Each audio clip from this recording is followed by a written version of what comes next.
Gracias, Señor. Salmo capítulo 50, el versículo 16. Salmo 50, 16. Señor bendiga a las personas que nos siguen a través de Facebook. Damos la más cordial bienvenida a este servicio y deseamos con todo el corazón que sea de bendición para su vida y para su familia. Gracias por el tiempo que usted dedica para poder ver esta transmisión y seguir este culto. Esperamos que su vida pueda ser ministrada en el día de hoy. Salmo 50, 16. Si lo tiene, me dice amén. Amén. Dice: pero al malo dijo Dios: ¿qué tienes tú que hablar de mis leyes y que tomar mi pacto en tu boca? Pues tú aborreces la corrección y echas a tu espalda mis palabras. Si veías al ladrón, tú corrías con él, y con los adúlteros era tu parte. Tu boca metías en mal, y tu lengua componía engaños. Tomabas asiento y hablabas contra tu hermano, contra el hijo de tu madre ponías infamia. Estas cosas hiciste y yo he callado. Pensabas que de cierto sería yo como tú, pero te reprenderé y las pondré delante de tus ojos. Entended ahora esto, los que os olvidáis de Dios, no sea que os despedace y no haya quien os libre. El que sacrifica alabanza me honrará, y al que ordenare su camino le mostraré la salvación de Dios. Aleluya. Amén. Señor, gracias por tu palabra que hemos leído. Tu palabra es bendita y es fuente de bendición. Te pido que bendiga, Señor, a cada una de las personas que estamos aquí, que podamos ser edificados y que podamos vivir a la luz de tu palabra. Te lo pedimos, Señor, en el nombre de Jesús. Amén. Amén. Yo quiero predicar en esta noche con el tema ordena tu camino. Amén. Gloria a Dios. Ordena tu camino. Y quiero empezar diciendo que el propósito principal de Dios al llamarnos no es usarnos, es salvarnos. Amén. Regularmente muchas veces nosotros le damos mucha importancia a que Dios nos use, pero no le damos valor ni importantizamos que Dios nos forme, que Dios nos ordene, que Dios nos adiestre y que Dios nos alinee. Muchas veces estamos muy enfocados en lo que Dios puede hacer a través de nosotros, pero muchas veces estamos desorientados de lo que Dios tiene que hacer en nosotros. Y tristemente, Dios no puede hacer nada a través de nosotros sin antes hacer algo en nosotros. Dios no nos puede utilizar para transformar personas sin antes Él transformarnos. Él no puede llevarnos a ser reformadores sin ser reformados. Él no puede ayudarnos, no podemos ser luz sin antes ser alumbrados. Y no podemos ser verdaderos si la verdad de Dios no nos transforma y no nos confronta. Por eso el tema de hoy trata en torno a la importancia de que usted y yo ordenemos nuestro camino, ordenemos nuestras vidas y que nuestro proceder esté alineado a la voluntad y al propósito de Dios. La Biblia es la constitución de Dios para la iglesia, para el creyente. Y la obediencia a ella es lo que nos brinda identidad. Por eso la Biblia dice que ella es útil, en 2 Timoteo 3:16, para enseñar, para redarguir, para corregir, para instruir en justicia, a fin de que el hombre de Dios sea perfecto, enteramente preparado para toda buena obra. Por eso la Biblia es un código moral, código ético y un código espiritual que nos proporciona disciplina espiritual. Cuando yo hablo de ordenar nuestra vida, ordenar nuestro camino, yo estoy hablando precisamente de que usted y yo podamos ser creyentes disciplinados espiritualmente, que podamos ser creyentes morales, podamos ser creyentes éticos y que podamos ser creyentes que estemos alineados al propósito de Dios y que seamos direccionados por la palabra y por el texto sagrado de Dios. La palabra disciplina viene de la misma raíz griega de donde viene el término discípulo, que significa aprendiz. Entonces, un discípulo que aprende es un discípulo disciplinado, organizado y una persona correcta. No podemos tener disciplina espiritual si no tenemos instrucción espiritual, porque el nivel de instrucción que tengamos, él lo va a determinar el nivel de disciplina que nosotros vamos a tener. Yo creo que uno de los problemas existenciales de la iglesia de hoy es que muchos creyentes carecen de disciplina espiritual. Y muchas veces tenemos personas que quieren brillar desde el púlpito, pero en el secreto no permiten que Dios los forme. Hay mucha gente que quiere viajar al mundo y conquistar al mundo, pero no le permiten a Dios que le conquiste el corazón a ellos. Hay personas que quieren que Dios los transicione, que Dios los eleve, que Dios los promueva a niveles altos, pero no se quieren someter al entrenamiento que Dios le quiere implantar y que le quiere imponer. Entonces el creyente hoy en día se carece de disciplina. Por eso tenemos mucha gente predicando en los púlpitos que no son correctos. Tenemos mucha gente que habla lengua, que interpreta lengua, que hace milagros. Personas reconocidas que tienen fama internacionalmente hablando, pero tienen una vida moral corrupta delante de Dios. El reformador escocés llamado Juan Knox dijo en una ocasión una frase, él dijo: para tener ministros corruptos es mejor no tener ministros. Amén. Por eso es que un requisito primario para poder calificar para Dios es que el que ministra a Dios debe ser irreprensible. Y el término irreprensible en el griego viene de dos palabras: la palabra anipilentos y la palabra anometos. Eso significa no ser tomado, irreprensión, ser sometido a un escrutinio y no dar motivos ni encontrar defecto en ese tipo de personas. Por eso el término integridad en el griego es aftoria, que significa libre de corrupción y de mancha moral. Siempre recuerdo un testimonio que escuché de un predicador que tristemente de los púlpitos se iba a los prostíbulos a tener intimidad con prostitutas, y de los prostíbulos iba a los púlpitos. Y un día una prostituta le dijo: ¿y tú no tienes temor de manejarte así siendo cristiano? ¿No tienes temor de ir al infierno? Y él le dijo: no, ya yo estoy en el infierno.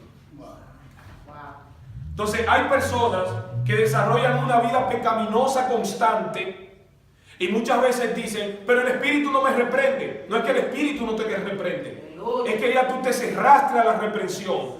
Y como tu entendimiento está cauterizado y está soldado por esa conducta impropia, entonces tú no sientes reprensión, porque ya te adaptaste y te gusta y te deleita lo que estás haciendo. La disciplina espiritual nos convierte en creyentes disciplinados. Y por eso es que los discípulos no estaban listos para conquistar personas sin que Jesús los formara. Los discípulos no estuvieron listos hasta que Jesús nos sopla y le transmite la nueva vida de Dios. Regeneración en griego es palingenesia, que significa venir de la muerte, volver a la vida. Es un nuevo comienzo, es un nuevo inicio. Pero tú no puedes ser un instrumento de cambio si Dios no te ha cambiado. Santo. Si Dios no te ha transformado y si Dios no te ha moldeado.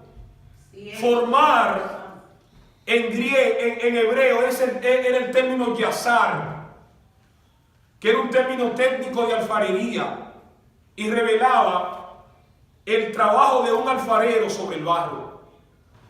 Y en el griego es el término morfo, de ahí viene el término metamorfosis, que habla de cambio. Morfo habla de que el creyente, al ser formado por Cristo, revela el carácter moral de Cristo en toda la extensión de la palabra.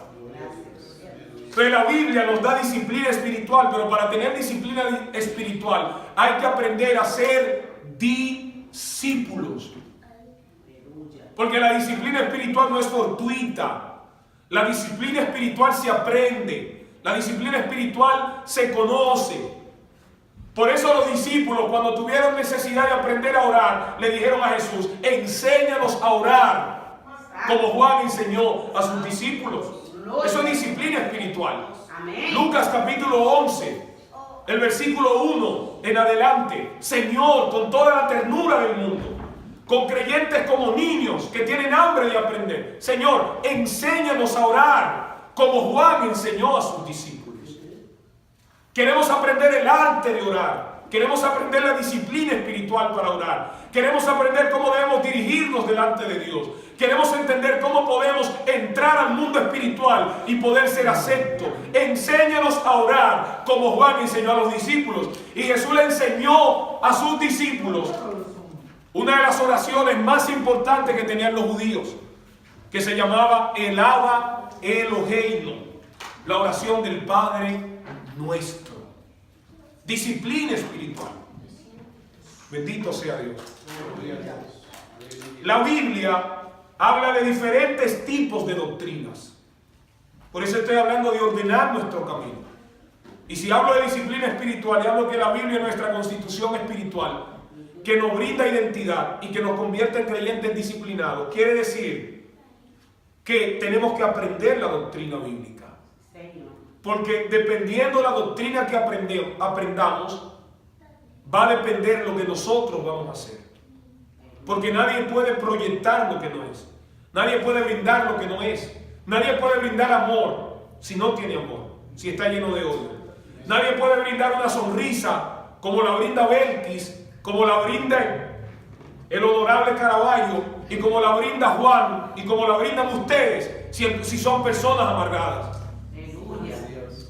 Ustedes brindan alegría porque conocieron a un Cristo con un rostro alegre. Amén. No conocieron a un Cristo aburrido. Conocieron a un Cristo alegre. Y como ustedes fueron preñados por ese Cristo, por su naturaleza y su carácter, entonces tienen que proyectar al Cristo de la gloria a través de su vida.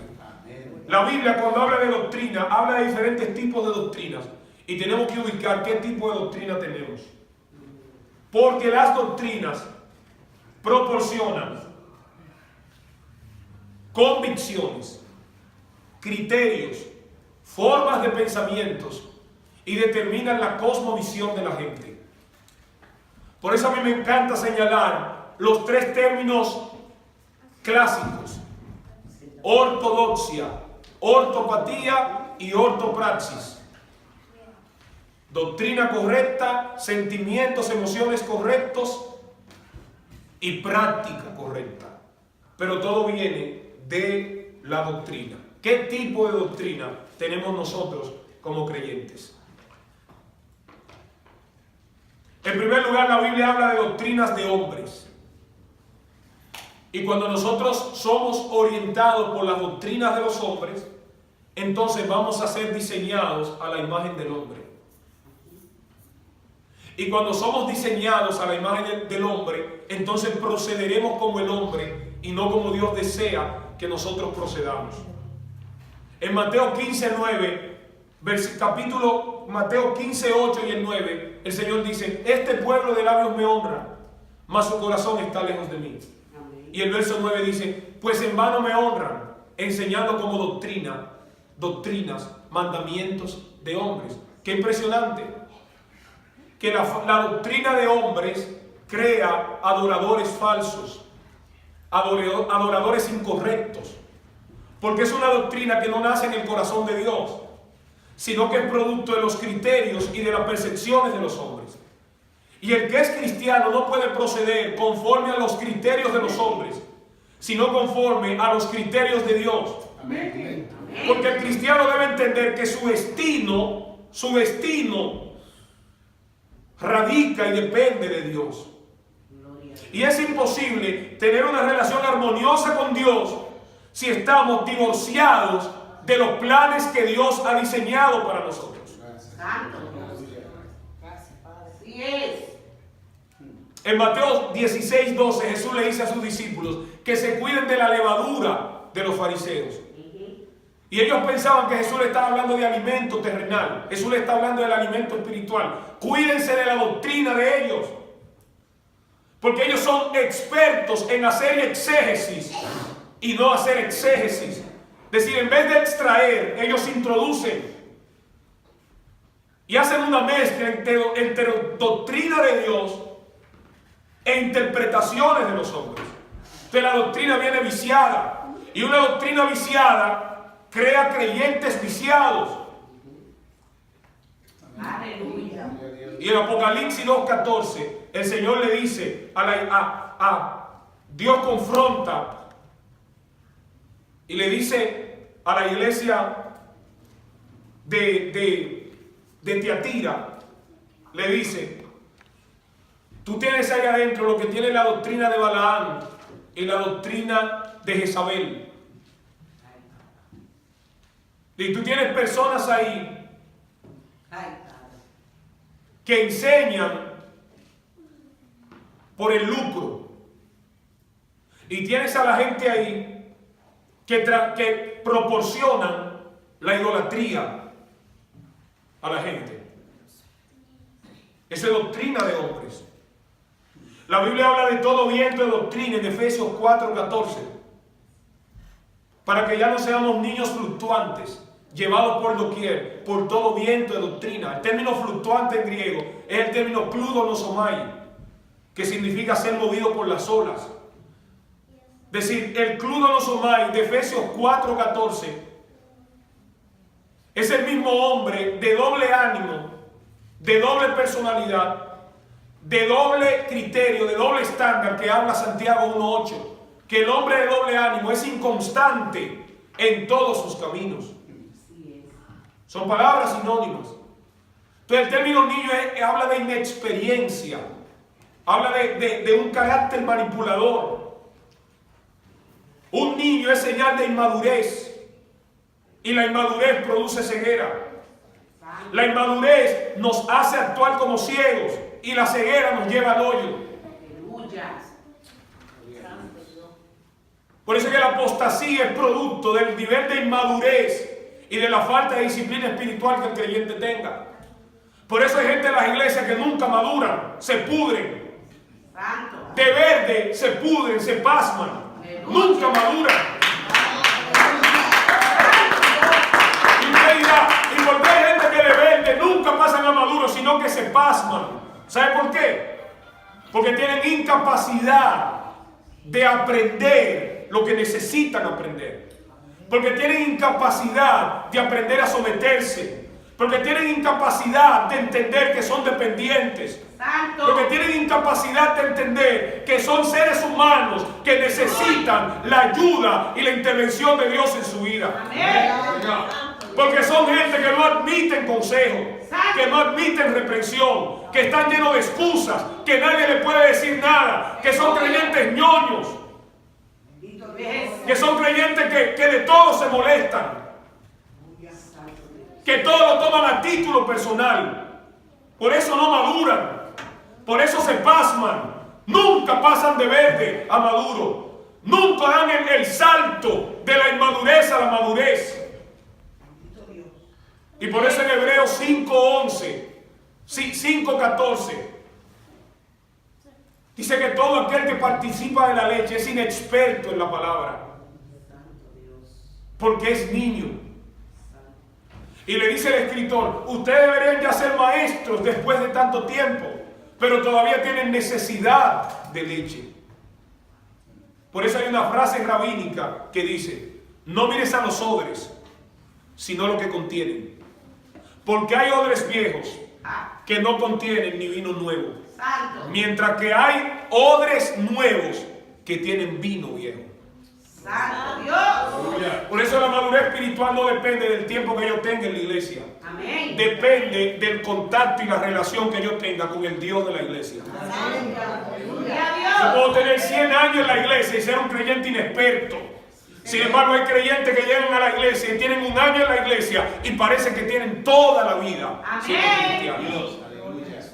¿Y por qué pasa eso? Porque ese señor vino con hambre y vino con necesidad y no vino a implantar criterios. Vino a dejarse formar y a dejarse alinear.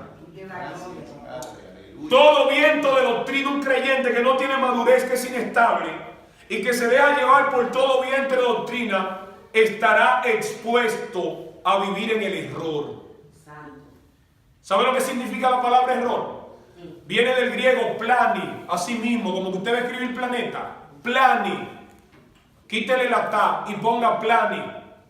Las primeras 5 letras, plani.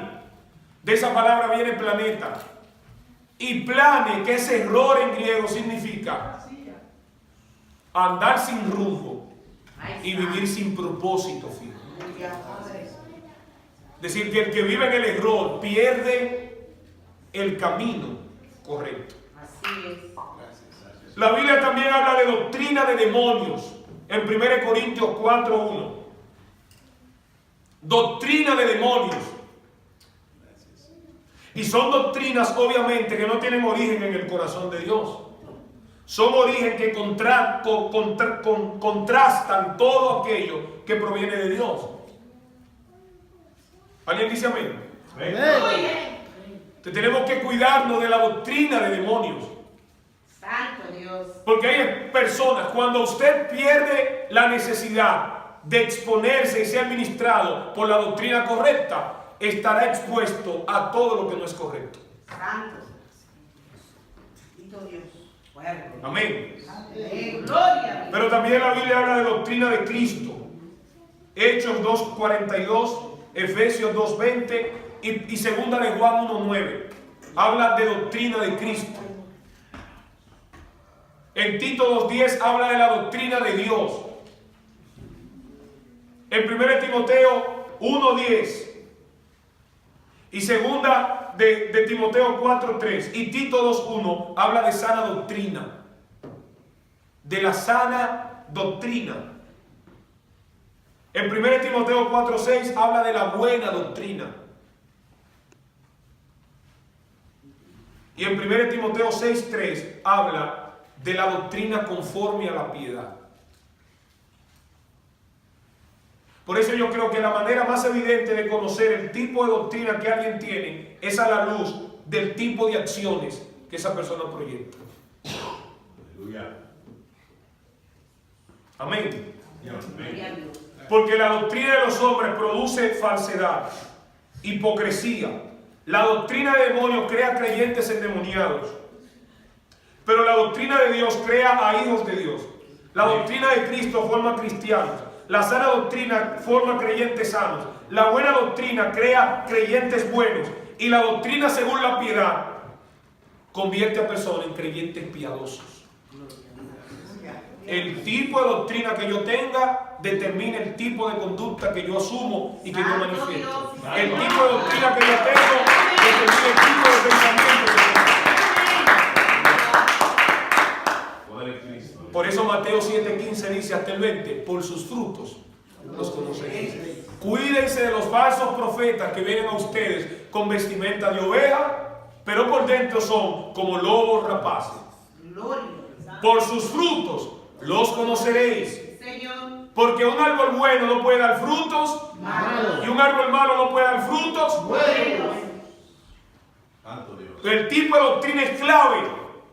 Por eso a la hora de educar a la gente hay que tener seriedad e integridad. Amén. Como dice Tito 2:7. En la enseñanza mostrando integridad y seriedad. Así es. Hay que ser serio.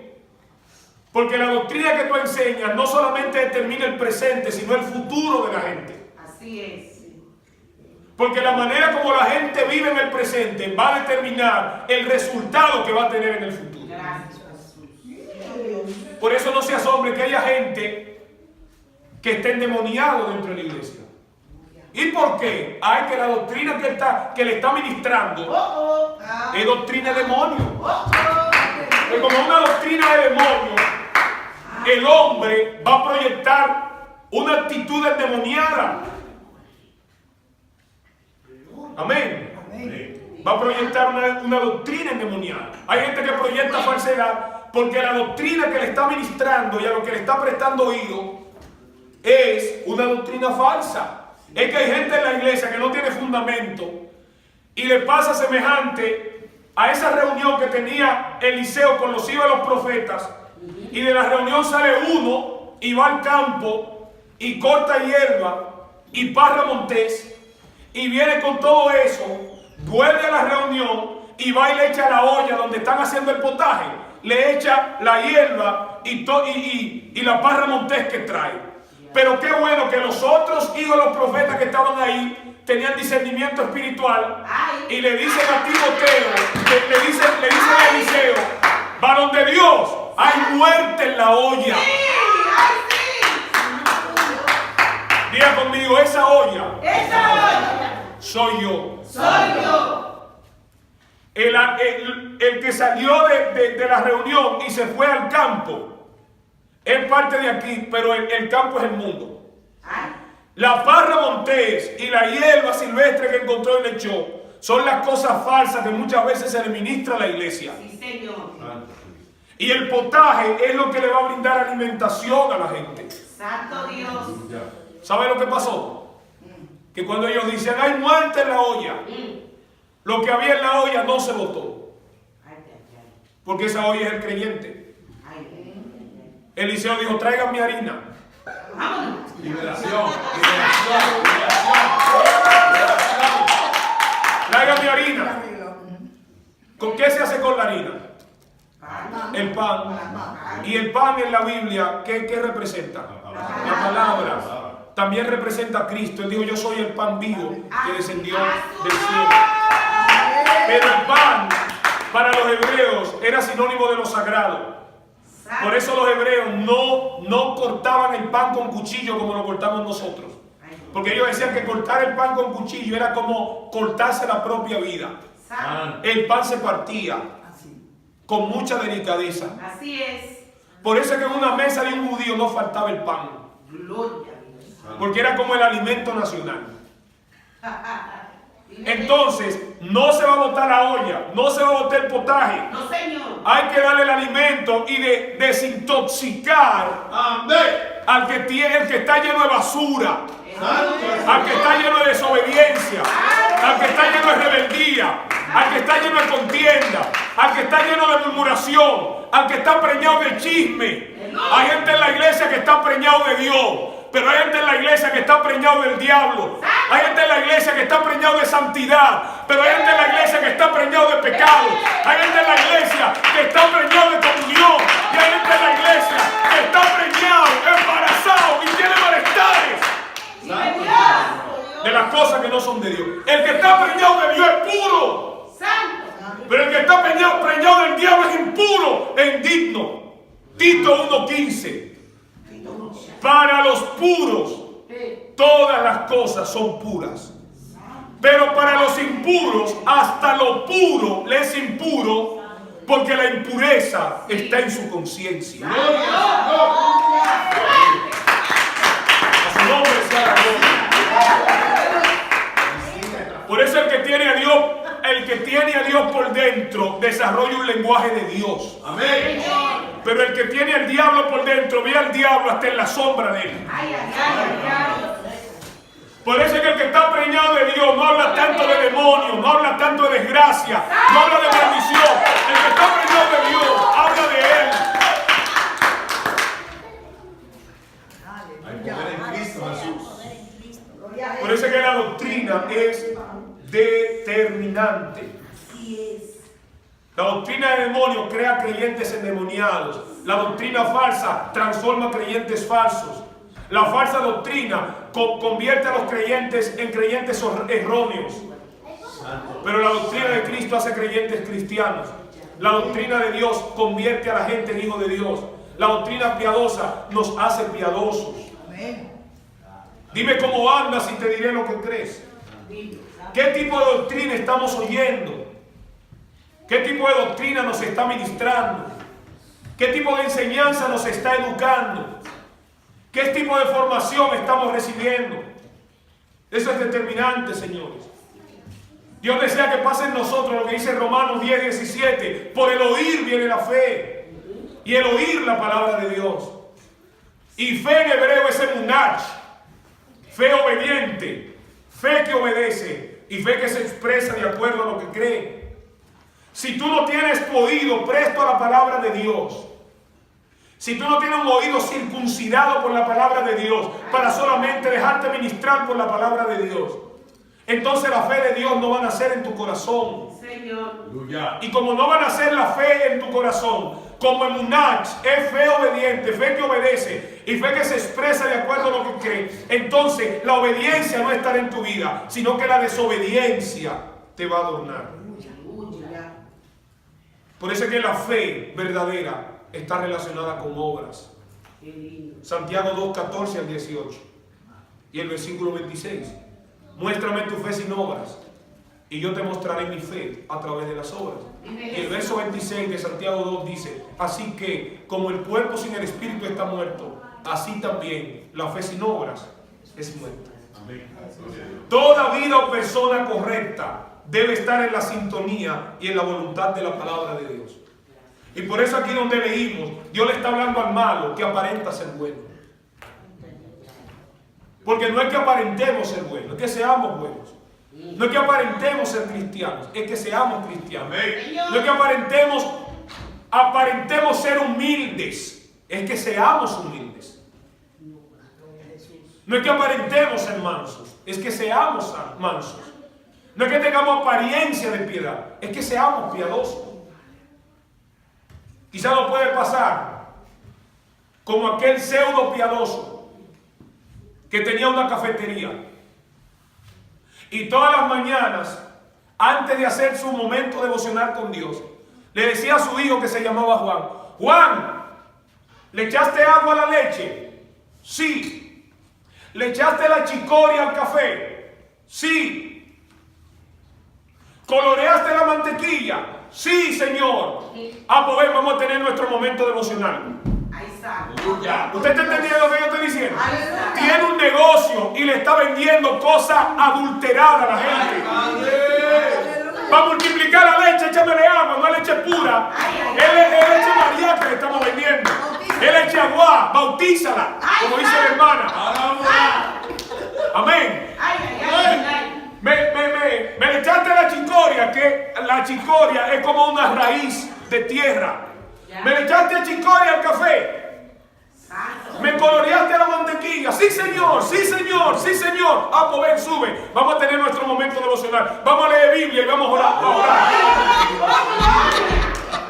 ¿Y para cuándo?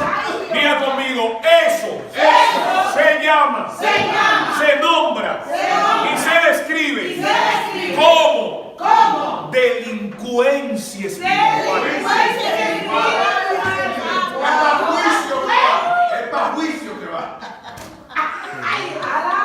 Las obras no pueden estar separadas de la buena fe. Aleluya. Si tú tienes buena fe, serás un creyente bueno.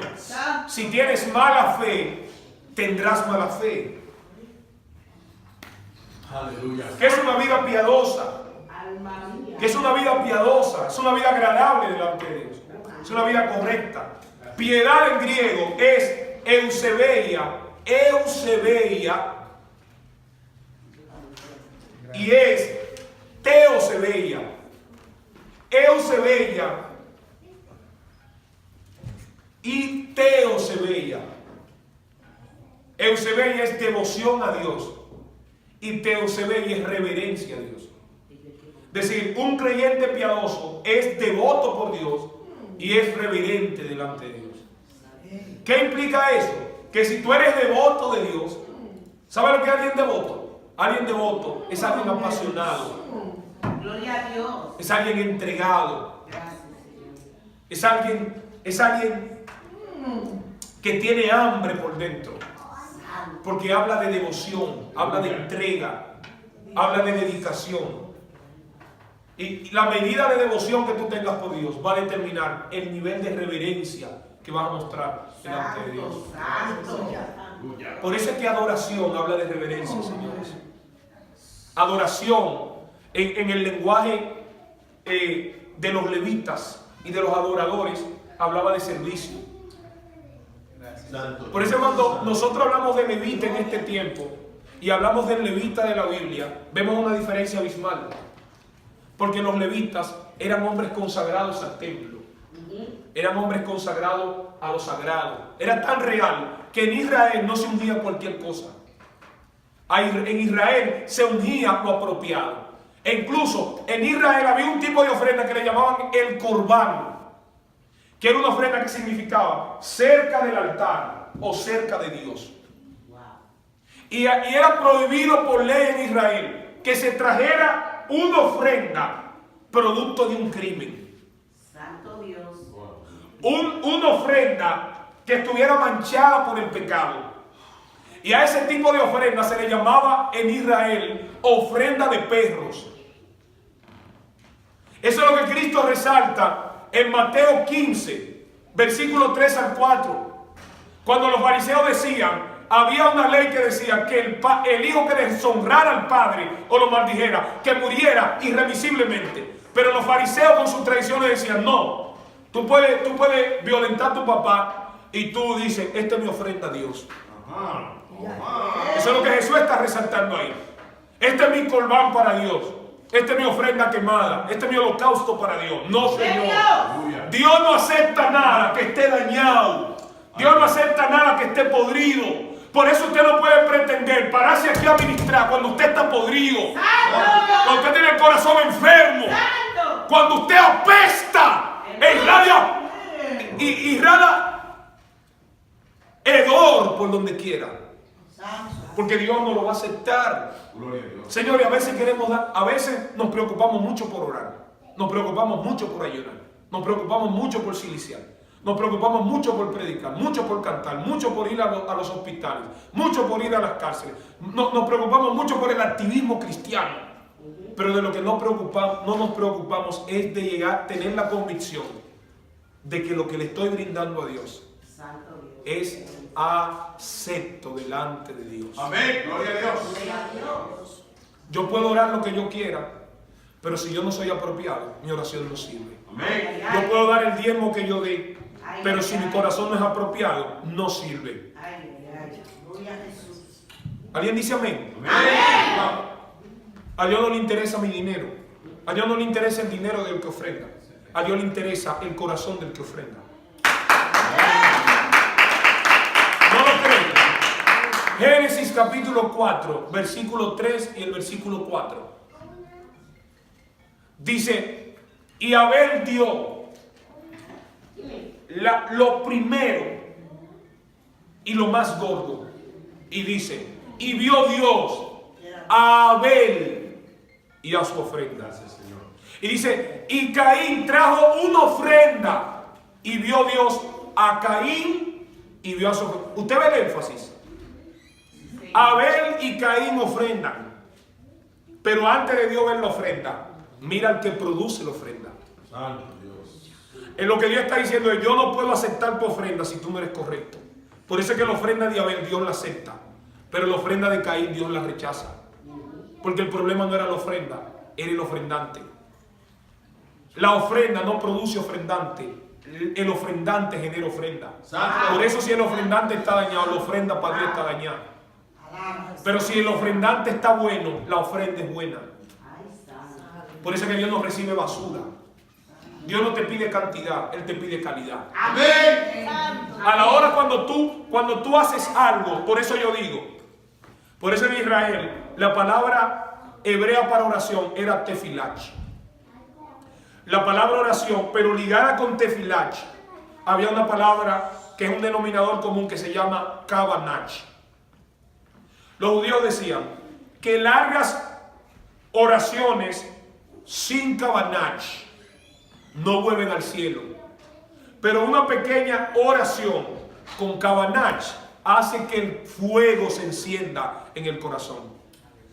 Por eso hay oraciones de 15 horas que Dios no las oye, pero hay oraciones de 5 minutos que mueven a Dios a hacer milagros. ¿Sabe por qué pasa eso? Porque a Dios no le interesa la cantidad, a Dios le interesa el nivel de calidad. Por ejemplo, hay creyentes que dicen, van a ser las 9 de la noche, déjame cambio orar. Y mientras van orando, van haciendo así.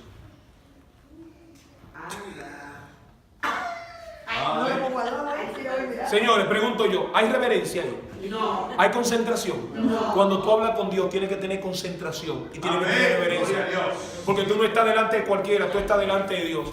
Paul Yonggi Cho, que es reconocido como el pastor de la iglesia más grande del mundo, cuando él iba a orar, le instituía a su secretaria que no le pasara llamada de nadie. Y un día lo llamaron de emergencia a la presidencia, que querían hablar con el doctor Cho. Y la secretaria le dijo, él no puede atenderlo ahora. Pero ¿cómo es posible? ¿Cómo que no? Si es una llamada de emergencia. No, ahora no. Después que él termina de orar, le dan el mensaje y le pasan la llamada.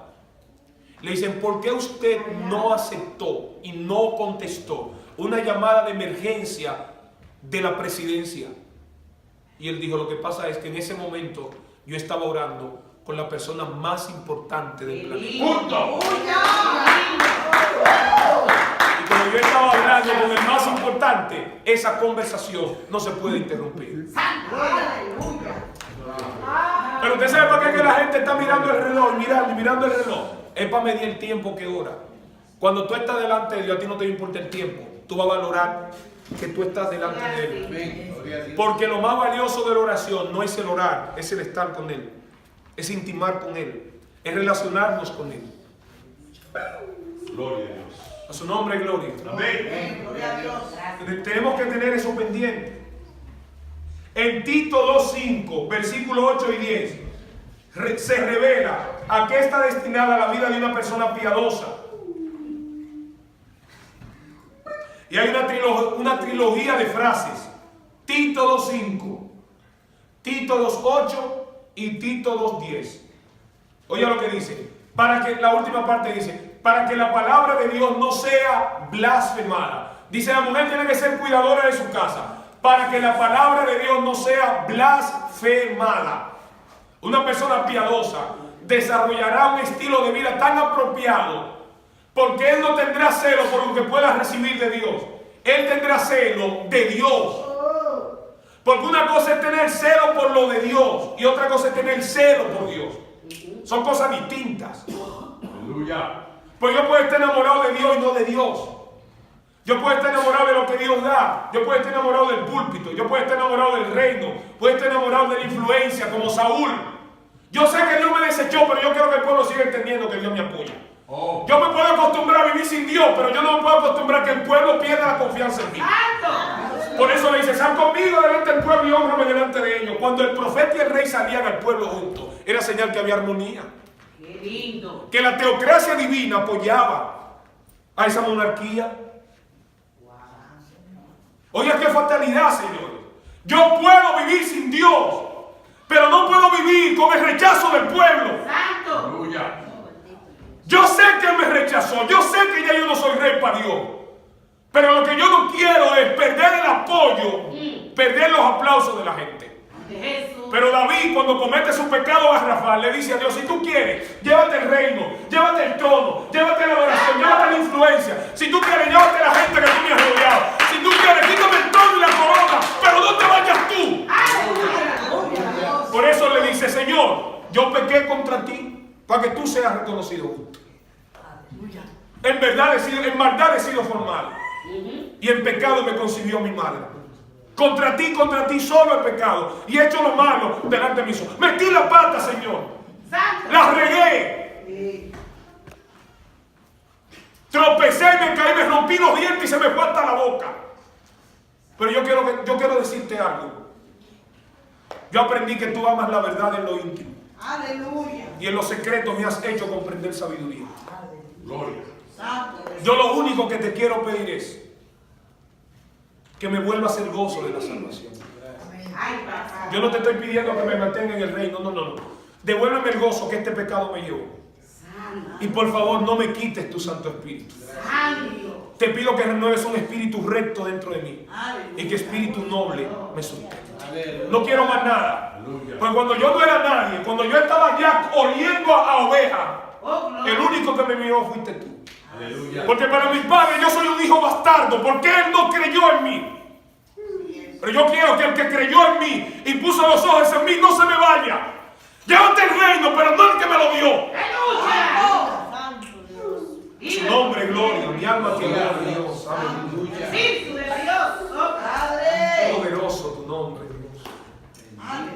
estamos enamorados. A veces estamos podridos y olemos pudrición por todos los lados. Y no quiero producir un mal gusto, pero hay gente así. Había una persona que salió a caminar y una paloma hizo su necesidad y le cayó en los bozos a él. Y por donde quiera que pasaba, como está cerca de su olfato, por donde quiera que pasaba, así. ¡Wow! ¡Qué mal olor! Pues no sé si es así que se dice, pero bad smell. ¡Qué mal olor! ¡Qué mal olor! Él está oliendo y cree que donde va hay mal olor, pero el mal olor lo tiene él. Así es. Él está oliendo mal olor, pero el mal olor lo porta él. Así es. Así a veces somos nosotros, que estamos buscando el defecto de los demás. Ay, papá. Y somos expertos en bajar el martillo, pero no tenemos capacidad de mirar nuestros propios errores y nuestra propia miseria. Bendito sea Dios.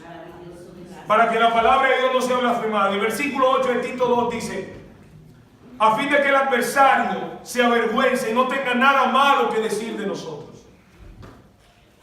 Y cuando tú vives para que Dios no sea blasfemado, vivirás y desarrollarás una conducta para que todo lo que la gente pueda decir de ti sea mentira. Y en el verso 10 dice: no defraudando, mostrándose fieles en todo, para que en todo adornen la doctrina de Dios. Impresionante. Mire qué concordancia. Tú vivirás, eres tan devoto de Dios que procurarás que su palabra no sea blasfemada. Por eso desarrollarás un estilo de vida que lo que la gente pueda decir de ti sea mintiendo, pero tú sabes que andas correcto. Y cuando tú tienes ese celo por él para que él no sea blasfemado, desarrolla un estilo de vida para que nadie hable nada malo de ti. Y de esa manera usted y yo adornaremos la doctrina de Dios. Esa es la mayor predicación que existe y la más efectiva de todos. El consejo de Dios viene a actuar en nosotros o activar en nosotros la naturaleza y el carácter moral de Dios, carácter moral de Cristo.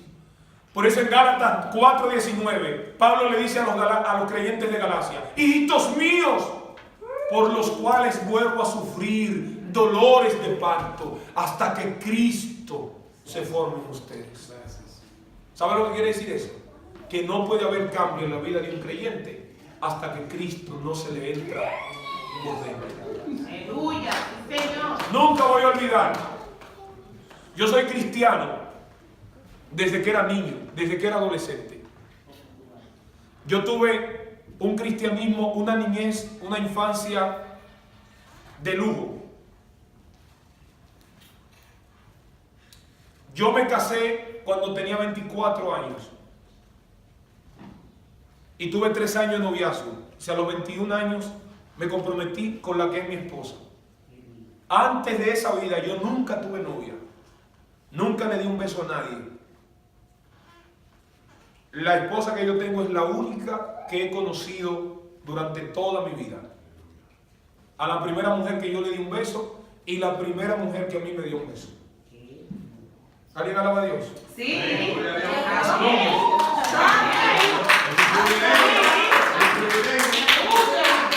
Pero yo en la iglesia, en mis primeros años,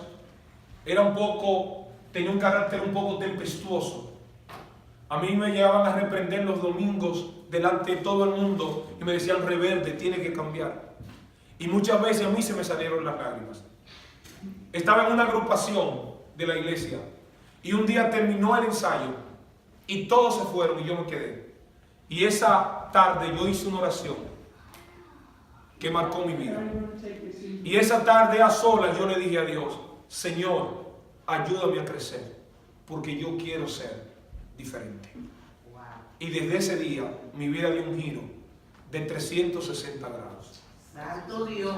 Mientras Cristo no reine en el corazón de un creyente, será un creyente problemático, carpetoso, rebelde, y que en vez de resolver problemas, va a crear problemas. Gloria. Gracias, Señor. Por eso en Santiago 1:21 habla de la palabra implantada. La palabra implantada. Y el término implantada en griego es enfutos, que significa que la palabra tiene que llegar a ser parte de la naturaleza del creyente. Y como el término palabra para los hebreos era dabar, y hablar de la palabra de Dios era hablar de Dios, entonces cuando esa palabra es implantada en tu naturaleza, a ti te están entrando el amor de Dios, la misericordia de Dios, el perdón de Dios, la bondad de Dios, la justicia de Dios. Y si tienes el amor de Dios, serás amoroso. Amén. Si tienes la justicia de Dios, serás justo. Si tienes la bondad de Dios, serás bondadoso. Si tienes la generosidad de Dios, serás generoso. Si tienes el perdón de Dios, vas a tener perdón. Si tienes la misericordia de Dios en tu vida, Así es. entonces serás misericordioso Santo. hacia los demás. Gloria a Dios. Aleluya. Eres, Señor. Gloria a Jesús. Para el piadoso judío, el conocimiento de Dios lo era todo. Y la preparación para la impartición de dicho conocimiento era la suma total y el objeto principal de su educación. Por eso todo debía estar subordinado a esa misión. Por eso se consideraba una profanación emplear el conocimiento de Dios con propósitos seculares, fuera de beneficio o de honra. Por eso es que Éxodo 27 dice: no tomarás el nombre de Jehová tu Dios en vano. Por eso es que Proverbio 23 dice: compra la verdad y no la vendas. Por eso es que 1 Corintios capítulo 1 del 25 hasta el 31 habla de que lo débil de Dios es más fuerte que lo fuerte del mundo. Que a lo vil del mundo escogió Dios, y lo que no es para avergonzar lo que es, a fin de que nadie se jacte en su presencia. Gracias. Gloria a Dios. Y en el eso es lo que dice el versículo 31. Pero en 2 Corintios 10:17 dice que no es aprobado el que se alaba a sí mismo, sino aquel a quien Dios alaba. Por eso el gran Hiller decía: el que se sirve a sí mismo de la corona de la Torá se marchitará. Y el Rabí Sadok añadió una advertencia en torno, dice: no hagas del estudio ni una corona para resplandecer, ni una azada para acabar, porque tales intentos te llevarán al acortamiento de la vida. Aleluya. Por eso Dios dice: no se alabe el sabio en su sabiduría, ni en su valentía se alabe el valiente, ni el rico se alabe en su riqueza. Jeremías 9:23 y el 24 dice: mas alaben esto el que de alabar, en conocerme y comprenderme que yo soy Jehová, que hago justicia, juicio y misericordia en la tierra, porque estas cosas quiero, dice Jehová. Hay poder en Cristo. Aleluya. Santo Jesús. Aleluya. Nuestras vidas deben ser direccionadas por la palabra de Dios. Y por eso vuelvo a decir, Dios le dice al malo: ¿usted no ha visto gente? ¿Usted no ve que los impíos son expertos en saber cómo deben vivir los cristianos? Amén. ¿Usted no se ha fijado eso? Amén. Que los impíos saben cómo un cristiano tiene que vivir. Y cuando un cristiano no vive así, le caen encima. Oh, sí. ¿Y por qué ellos no viven así? Ah, Entonces todo el mundo puede hablar de Dios, el impío no puede hablar de Dios. El impío no puede mencionar a Dios. santo. El impío no puede venir a meterle presión a uno que está tratando de agradar a Dios. Eso Alguien que es. quiere vivir como Dios quiere, que se equivoca, es humano, que tropieza, es un hombre de carne y de hueso, que resbaló y tropezó, 7 veces caerá el justo, y 7 veces Jehová lo va a levantar otra vez. Aleluya. Porque él se está cayendo, pero se está cayendo porque lo está intentando. Ay, Lo que pasa es que el hombre ve la caída, no ve el levantamiento. El hombre ve el tropiezo, el hombre no ve el esfuerzo que tiene que hacer ese hombre para levantarse de mí. Señor, ¿cuántas veces tengo que perdonar a mi hermano en el día? Hasta 7 veces. No, no te digo 7 nada más. Te digo 70 veces 7. Más fuerte. Multiplique 70 por 100. 490. 490. Sí, pero ese 490 es un número. Pero lo que Jesús está diciendo es Ay, ay, ay. las veces que sea necesario. Santo. Aleluya. Aleluya. ¿Cuántas veces Dios te ha perdonado a ti? Dime, porque hay gente que ve el pecado solamente a aquel que se le revela. Pero hay gente que tiene el pecado por dentro y nadie lo ve, pero Él lo ve. Por eso es que hoy en día se vive una vida de apariencia. Santo. Hay gente que no mata ni una mosca. Hay gente en la iglesia que son como la gatita de María Ramos. Ay. Usted sabe cómo es, ¿verdad? Que tiran la piedra y esconden la mano. Hay gente que nunca hacen nada. Nunca hacen nada. Son los ay, Jehová. Pero son el chismoso. ¿Por qué usted cree que el chismoso no se expone? El chismoso nunca va a ir donde te a decirte algo. Y puede ser que el chismoso lo que diga es verdad. Sí. Porque el chisme no radica en mentira, radica en verdad. El problema del chisme es la intención que tiene el chismoso. El chismoso nunca va a la fuente del problema. El chismoso busca otro para que el problema se extienda y para enfermar gente. Sí. Por eso es que el chismoso es como los fogones de Dominicana, que hay que tirarle fresco. Y usted ve el humito nada más. Y dice, wow, está parado. Cuando voltea el carbón, está como eso ahí. Hay gente que son como la arepa, que botan fuego por arriba y fuego por abajo. Pero usted no lo ve. A los chismosos de la iglesia hay que dar una lección. Tú eres chismoso que van a hablar de chisme, dile, ven acá. ¿Tú estarías dispuesto a decirme lo que me va a decir a mí de él, delante de él? No va a ir nunca. ¿Quieres contar chismoso? Confróntalo. Dile, vamos a hablar con él. Porque hay gente que dice, yo nunca he chismeado, pero te entretiene el chisme. Tú eres peor que el chismoso, porque tú lo estás apoyando y da tu comentario. ¡Ay, sí, yo sabía eso! A su nombre, gloria. Frene el chismoso, dígale, espérate.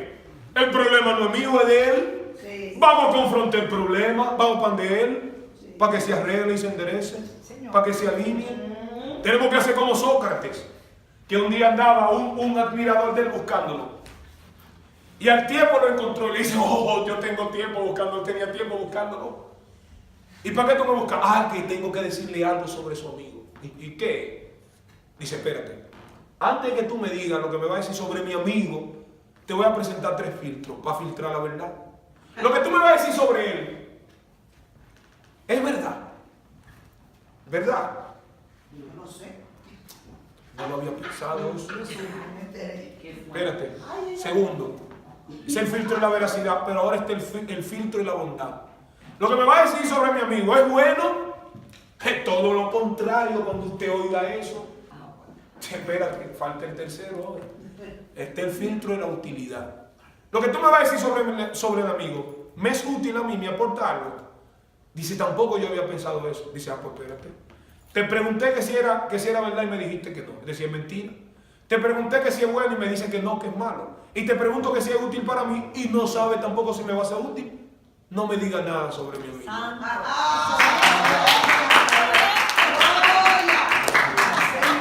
Entonces hay gente que quiere aplicarle a Dios a la gente, pero no se aplican a Dios a ellos. Un impío, un mujeriego, no puede venir a hablarte a ti de moral. Un chismoso no te puede venir a hablar de moral.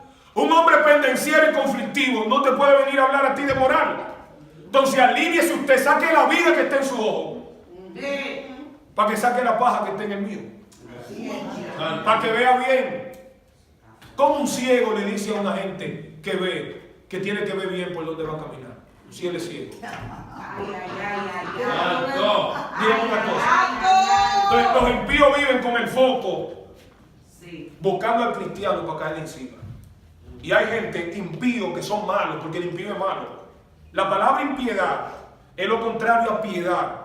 Si el piadoso es reverente, el impío es irreverente. Si el piadoso es un devoto y creyente, impío literalmente significa sin fe. ¿Y sabe lo que es sin fe? A la luz de la Biblia, sin principios, sin valores, sin buenos modales, sin fundamento, antimoral. Entonces Dios le dice a ti, al malo Dios dijo, ¿qué tienes tú que hablar de mis leyes? Si tú eres malo. Y tomar mi pacto en tu boca, si tú estás divorciado de mí. Y yo te digo que andes por la derecha y te vas por la derecha y te vas por la izquierda. Te digo que te detengas y sigue caminando. Te digo que no robe y roba. Te digo que no mate y mata. ¿Cómo tú hablas de mis leyes, que son santas y sagradas? Jesús. Y permítame un tema. ¿Y cómo rayos tú tomas mi pacto en tu boca cuando tú no te has encadenado conmigo? ¿Sabes lo que es pacto en el acádico? Es parit, que significa encadenar. poner grillo. Cuando usted hizo pacto con alguien, usted hizo un convenio y usted está amarrado a eso. Aleluya. Lo que le da legalidad a ese pacto y ese compromiso es la fidelidad al pacto. Wow. Si usted rompió con lo pactado, entonces hay problema. Ay, papá. Señor. Por eso es que Dios tiene compromiso con los que están en su orden, Ahí está. con los que están en su línea. Alá. Dios no patrocina al rebelde. Dios no patrocina al orgulloso. Al contrario, al orgulloso Dios lo mira de lejos. Amén. Pero al humilde Dios le da gracia. Así es. Señor, aleluya. Porque Dios es un Dios de pacto. Por eso Él dice, a los que aman a Dios, todo le ayuda bien. Amén. Al que no ama a Dios, no todo le ayuda bien. Gracias. Y el que ama a Dios anda conforme al propósito para el cual fue llamado. Así es. Gloria a Jesús. Diga conmigo, el verdadero propósito de la vida El verdadero propósito de la vida consiste en 4 cosas. consiste en 4 cosas. Origen, Origen, significado, significado, moralidad moralidad y destino. y destino. One more time. Diga, origen, Origen, significado, significado, moralidad moralidad y destino. y destino. Efesios 2:10 revela esas 4 cosas. Porque somos hechura suya, venimos de Dios. Ajá. Creados en Cristo Jesús para buenas obras. Habla de significado. Me crearon para algo. Sí. Y como habla de buenas obras, también habla de moralidad. Que si habla de buenas obras, hay que ser bueno para hacer buenas obras. Aleluya. Las cuales Dios preparó de antemano para que anduviéramos en ellas. Ahí habla de destino. Porque andar en las buenas obras nos va a llevar a un buen destino. El creyente debe descubrir de dónde viene, para qué vino, cómo debe vivir donde está y hacia dónde va a ser dirigido, dónde va a llegar, producto de vivir como el que lo creó quiere que viva y de ajustarse a ese significado y a ese propósito. Dios. Aleluya. Gloria. Bendito sea Dios. Y Dios dice, tú aborreces la corrección. Hay gente que nadie lo puede corregir. Sin embargo, en la corrección, en la multitud de los consejeros, hay sabiduría. El que es reprendido endurece, La servir. de repente será castigado y no habrá para él medicina. Ninguna disciplina al principio parece de gozo, dice Hebreos 12:11, sino de tristeza, pero después da fruto apacible en lo que en ella son ejercitados. Eso es lo que lleva a la madurez. ¿Sabe lo que sana la fe? La corrección. Amén. Aborrecía la corrección y echa a tu espalda mis palabras. Si veías al ladrón, corrías con él, eras ladrón. Y con los adúlteros era tu parte. Tu boca metías en mal y tu lengua componía engaño. Tomabas asiento y hablabas contra tu hermano. Contra el hijo de tu madre ponías infamia. Estas cosas hiciste y yo he callado. Y pensabas que de cierto yo sería como tú. Pero te reprenderé y las pondré delante de tus ojos. Y se habla aquel que se olvida de Dios. Olvidarse de Dios nada más no es no volver a la iglesia. Yo puedo estar en la iglesia y estoy olvidado de Dios. El poder en Cristo. Aleluya. Yo puedo estar sentado ahí. Es más, yo puedo estar aquí. ¿Saben la gente que están en los púlpitos, predicadores, que están orando con una novia y tienen 4 más? Amén, Jehová. Oh. Fuerte. ¿Tú sabes los ministros que están en los púlpitos predicando y le están siendo infiel a su pareja? Santo. Pero permítame el término, el superlativo. La manaza de Dios te va a dar, que te va a acordar que con Dios no se juega. Señores, Dios no es un títere, Dios no es un relajo. La mano de Dios es pesada, porque su gloria es pesada. Por eso es que gloria en hebreo es kabed, es el verbo kabed, y el término kabod. Y kabed revela el órgano más pesado del cuerpo, que es el hígado. Por eso es que nadie puede cargar la gloria de Dios, porque es muy pesada. ¿Alguien alaba a Dios? Amén. La mayor manera de portar gloria es cuando tú vives alineado y hay que andar por la derecha, señores. El que anda por la izquierda, tarde o temprano va a tropezar y le va a ir mal. Gracias, papá. ¿Sabe la gente que las 3 F le gobiernan? finanza, falda. ¿Alguien alaba a Dios? Amén. Y la fama. Reforma. Finanza, falda y fama. Y si se tiene finanza, regularmente se tiene fama y se tiene falda. Pero tú puedes tener finanza que te va a la fama y que te va a la falda, pero dentro de ese escenario no estará lo más valioso, que se llama Dios. Amén. Y como los bienes, la felicidad del hombre no depende de las abundancias de bienes que tenga. Tú puedes tener finanza, fama y falda, pero si no tienes al Dios que te diseñó y que te creó con propósito, serás miserable, serás solitario y serás un desastre. Por eso es que hay gente que tiene finanza, fama y falda, pero son infelices. Aleluya. Sin embargo, hay gente que no tiene finanza, que no tiene fama y que no tiene mucha falda. Y son los seres humanos más felices del planeta. Así es. Tenemos que tomar a Dios en serio. Amén. Qué bueno es. Gloria. Porque Dios no puede ser burlado. Por eso yo digo, digámosle no a la falsa adoración. Digámosle no al orgullo espiritual. Digámosle no a la hipocresía religiosa. Y digámosle no al engaño. Y digámosle sí a la transparencia, sí a la integridad, sí a la sinceridad, y sí a la honestidad. Dios dice en el verso 23, el que sacrifica alabanza me honrará, y al que ordene su camino, le mostraré la salvación de mi Dios. Qué maravilloso sería que Dios diga de nosotros lo que le dijo Dios a Satanás en Job 1:8. Y Jehová dijo a Satanás, ¿no has considerado a mi siervo Job, que no hay otro como él en la tierra, varón perfecto y recto, temeroso de Dios y apartado del mal? O que el Señor Jesús pueda decir de nosotros, como Jesús dijo cuando vio a Natanael, que cuando se le acercaba dijo de él, he aquí un verdadero israelita en el cual no hay engaño. Que era una persona dedicada a tiempo completo al estudio de la Torá, a la meditación de la Torá y a desarrollar una vida piadosa conforme al propósito de Dios. Tito 2:12, enseñándonos que, renunciando a la impiedad y a los deseos mundanos, vivamos en este siglo sobria, justa y piadosamente. Eso es ordenar su camino a la luz de la palabra.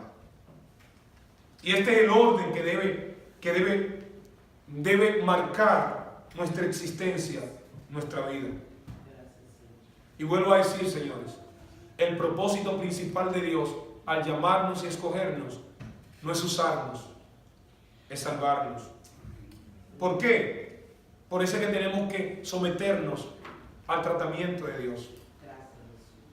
El Salmo 37:23 dice, por Jehová son ordenados los pasos del hombre, y él aprueba su camino. Así es. Por eso Job, en Job 23:10 dice, mas él conoce mi camino, Así me es. probará y saldré como oro. Así es. Cuando Dios te ordena tu vida, él mismo te aprueba. Amén. Él mismo te respalda. Él mismo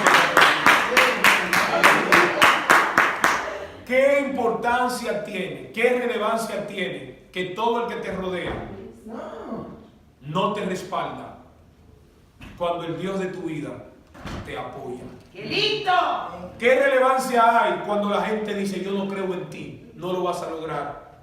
Cuando el que te diseñó, Sí, amén. oye, te conoció antes que tú te formaras y te santificó antes que nacieras. Amén. Pero antes de que te formaras y antes que nacieras, ya él tenía un trabajo para ti. Amén. Aleluya. Y es como decirte, aunque todo el mundo diga que tú no puedes, yo digo que tú puedes. Sí, Señor. Y dice Dios a Jeremías, te di por profeta a las naciones. Es decir, no solamente te conocí antes de nacer, no solamente te santifiqué antes de caer en el vientre de tu madre, sino que antes de que nacieras y te formaras, ya yo tenía un trabajo y una función para ti. Había una misión para ti. Y yo fui que lo determiné. Aunque tú seas un niño, yo digo que tú puedes.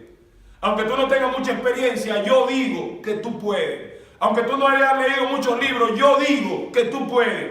Aunque no fuiste a la mejor universidad del mundo, yo digo que tú puedes.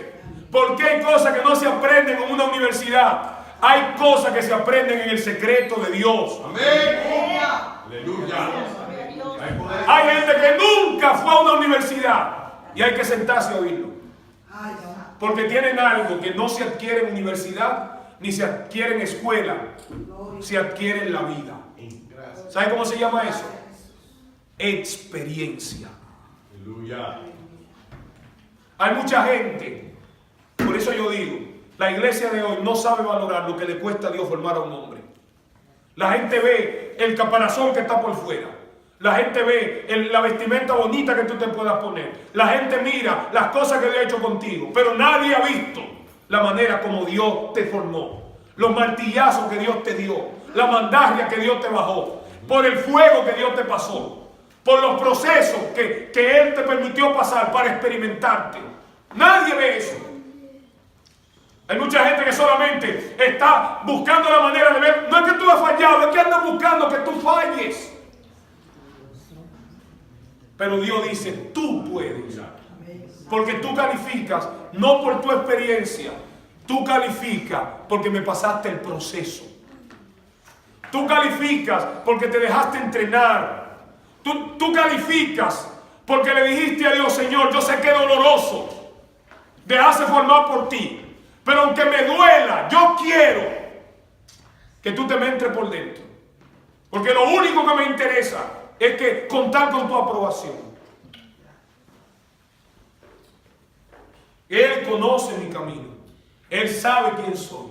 Él sabe lo que pienso. Él sabe de qué estoy hecho. Él sabe de qué estoy formado. Por eso Él me probará y saldré como oro. Por Jehová son ordenados los caminos. Pero ese proceso de ordenar el camino del hombre no es sencillo. El Dios que te ordena el camino es el mismo Dios que te aprueba. Porque si tú no te dejas ordenar por Él, entonces no calificarás para Él. Y esa misma idea reproduce Proverbios 20:24 cuando dice que Dios ordena el camino del hombre. ¿Cómo el hombre entenderá su camino? Bendito sea Dios. Tenemos que entender eso.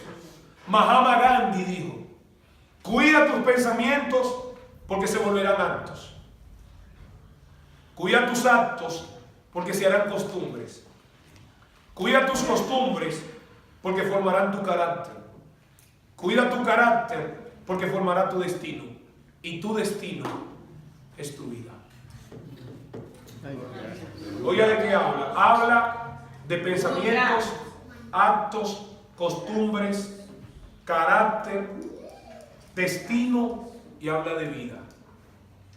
Es decir, Dios desea que protejamos lo que pensamos, que cuidemos lo que hacemos, que tengamos cautela con las costumbres que tenemos, que nos enfoquemos en el tipo de carácter, que nos enfoquemos en el destino, y eso será tipo de vida.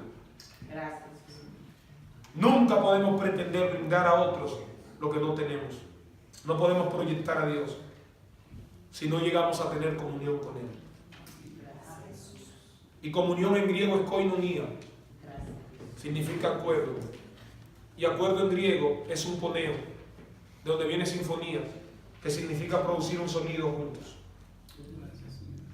Comunión desde el punto de vista bíblico es estar de acuerdo con Dios. Y para estar de acuerdo con Dios hay que alinearse a su voluntad. Por eso yo digo, es posible, y tengamos mucho cuidado con esto, es posible perdernos teniendo los 9 dones que habla Pablo en 1 Corintios 12. Perdernos con los 7 dones que Pablo menciona en Romanos 12, 6 al 8. Perdernos con los 5 ministerios que Pablo habla en Efesios 4, 11. Pero es imposible perderse poseyendo el fruto del Espíritu que Pablo habla en Gálatas 5, 22. Así es. Aleluya.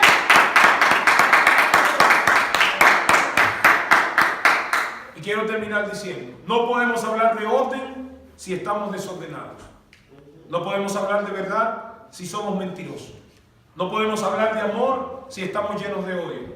De santidad si somos inmundos. De obediencia si somos desobedientes. De humildad si somos orgullosos. De respeto si somos irrespetuosos.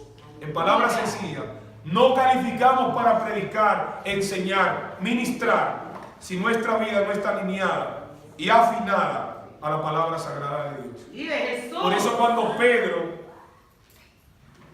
y Felipe y compañía hacían milagros y Simón el mago vio que al imponerle la mano a la gente recibía el Espíritu Santo, le ofreció dinero para que le diera de eso. ¿Y sabe lo que le dijo Pedro? Hechos capítulo 8, versículo 22. Perezca tú y tu dinero, porque has pensado que el don de Dios se obtiene con dinero. Y le digo algo más, tú no tienes parte ni suerte en este asunto. Por eso que una persona incorrecta no califica para hacer algo correcto. Según de Corintios 10:6, estando prontos para castigar toda desobediencia, en cuanto nuestra obediencia sea perfecta. ¿Califica el malo?